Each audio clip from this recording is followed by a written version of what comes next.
Hello, welcome back to the Inside Life Rise, Grind, Repeat newsletter. This is unbelievably the 1005th edition. So thank you so much for all the support. And the idea of the video and audio is to enable you to watch or listen on the move, or in the car, or cooking, or doing whatever. Because reading can be a bit irksome. And that leads us to the subject of this week's newsletter, which is about content marketing. Because I don't know about you, but I still struggle, even after 30 years of being a professional writer in various capacities, to find content which is interesting and will engage people enough to get them to stay with you, follow the journey, and become customers. And so it can be really soul destroying when there's that awful ping of an unsubscribe notification, which you can sometimes put down to people moving on, people changing their interests. I hope not. I like to think it's mainly because they change their email and you can't get in touch with them, but it's something we all have to live with. And you can spend an awful lot of time on newsletters and trying to basically find things to write about, and you want a return on that because these days all you hear about is content marketing, content marketing, content marketing, and that's all you seem to hear about. And you know, we, all of us feel a bit too busy to create content. Some others are scared, and some of us just struggle with basically having with what to create that the audience will actually want to read. But the fact is you're stuck with it, and you've also got social media to contend with now, and most businesses have blogs that you have to maintain. So that's why I'm always asking you, how can we help you with that? Because it's really important to ask the audience what they might want to hear, and therefore they'll keep following. We're very careful about that. We always ask, okay, did you like what you see? Did you like what you heard? Because A, you'll be wasting your own time if you're just sending out boring stuff that they don't want to read, and B, how are you going to find the customers? How are you going to keep them? How are you going to acquire them? And if you keep customers with you, listening or reading what you're putting out there, you will keep the cost of acquiring customers low. Content marketing is still one of the cheapest ways to find an audience, convert them into leads, and then convert the sale.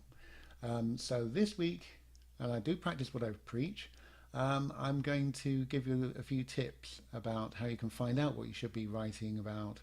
And I say writing, but I also mean video, social media, audio, however you want to do it. Whatever is you find easier, start with that and build on it. For me, I've found that writing is the starting point, but I've gradually been bold and coming from behind the desk and in front of the camera. So, okay, so let's get going with this week's newsletter content. And I read that 67% of marketers struggle with content marketing. And even the biggest companies have been known to screw this up.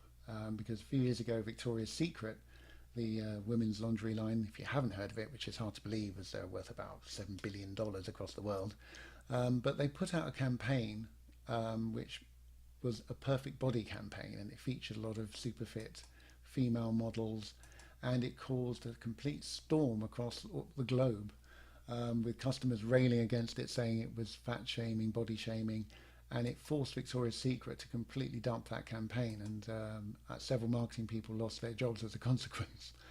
So it's important to get it right, and so to target people correctly is a skill, but it's not impossible. In fact, it's much simpler than you might think. You don't have to go to marketing agencies and get them to do research and everything else. For most companies, that's way beyond our means, and it not necessarily. You need to know your brand, whether you have a workforce of 2,000 or two. You really have to be the voice of the brand and know your brand. So this is why I'm helping you with some tips this week about how to do that. So whether you're publishing written content, video, or social media, look for your ideal audience, and here are some quick tips how to do it. Very, very simple, I promise. Okay, number one, research the demographics of your audience. You need to find out who they are and how that will impact their buying decisions, because businesses are still run by humans, no matter how many computers, programs we employ. I don't think humans are being replaced by artificial intelligence yet, but watch out, they're coming. And sometimes you think it might do a better job, but the human element is something only you can do. But this is really about statistics, so you need to think about factors like age, location, gender, their income bracket, education, occupation, and whether they're single. The really basic, simple stuff that you'd think of as sort of government statistic. Okay, so you know, broadly speaking, what they look like. But the skill, the really most difficult part of this operation is called psychographics.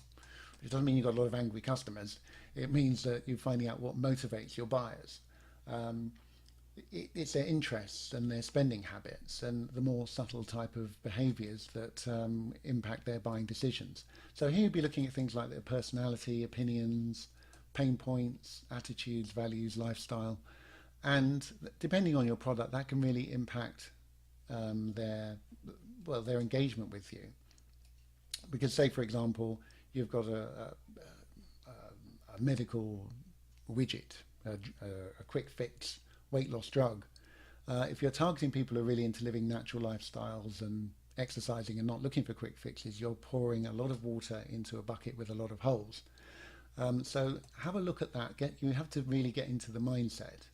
And one exercise I've done over the years, which has worked even when I was a lawyer, because it helped me deal with client stress. And let's face it, everyone's stressed when they speak to a lawyer, is to almost be an actor preparing for a role in a movie. You have to get into character, into that role, and so have fun with it, and just say, okay, if I'm selling to Sally Fitness, a lady who lives in California, then and they're into natural lifestyles by the beach, then I shouldn't really be pushing my weight loss medicine or whatever to someone like that. They will not be interested in it. But get into their lifestyle. On the other hand, they may want to know about fitness things that you can do the weekend with the kids and healthy diets. So it's well worth the time, because otherwise you'll be completely at odds with your audience. And so once you've got the understanding of their habits and lifestyle, you need to do the research about motivation. And you don't need to do a load of very complicated research, because we have this thing called social media where people share often far more than they should. So there you've got an opportunity to be a bit of a cyber stalker, and you can listen and watch, take note of conversations you see on social media. And even if you haven't got your own social media, you can go into your competitors and see what they're talking about and the reactions to what the competitors are doing on social media. So you've got a very easy way to do it, even if you haven't got a following. If you have got a following, but no social media, then just ask your customers. If you're afraid to email in the first instance, pick up the phone and call them and say, okay, am I doing all right? What would you like me to give you information about? And you'll be amazed how many doors that will open for you with customer ambassadors who will tell other people how nice you are. So look to find out in that role of what your customers are struggling with, what they worry about, what they need, and very importantly, what solution you're offering. It can either be a solution to a problem, or it can be a feel-good factor that will make them feel better. So now you've got this map, you know how to best connect with your customers and guide them along the journey to the sale using the information that they will enjoy. So the next section of the newsletter is exercise is good for your health. I've got a very simple exercise you can do after you've done all that research. It's not research, it's just common sense.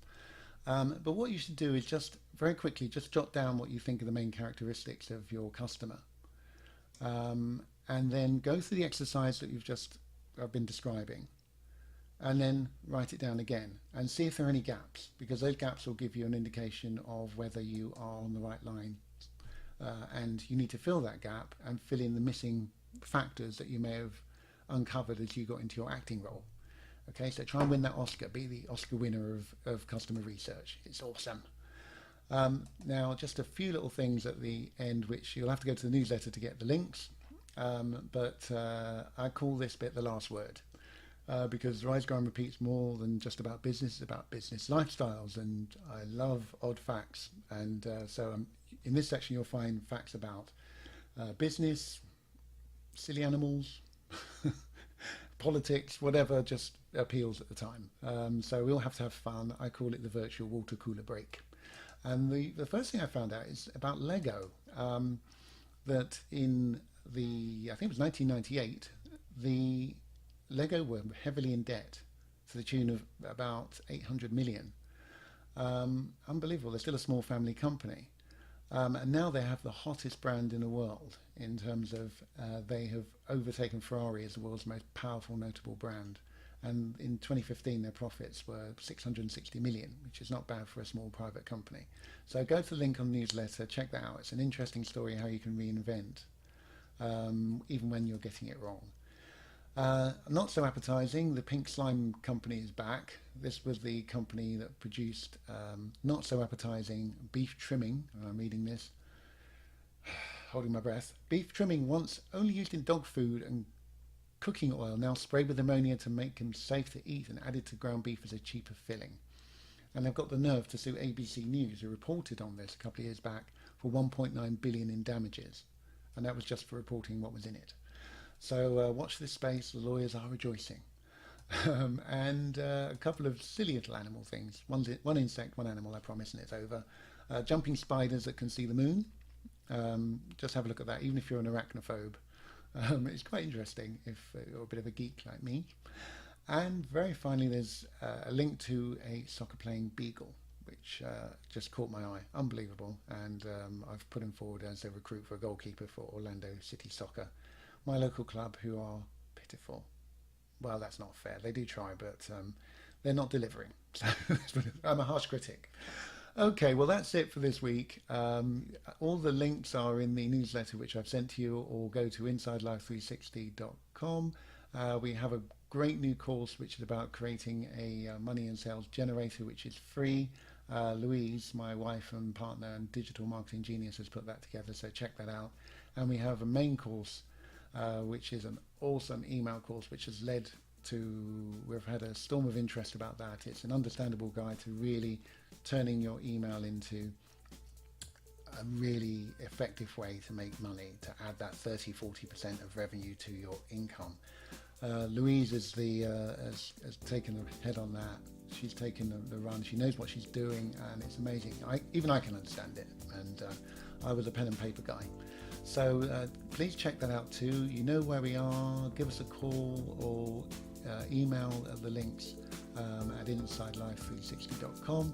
And until next time, just keep on living the dream.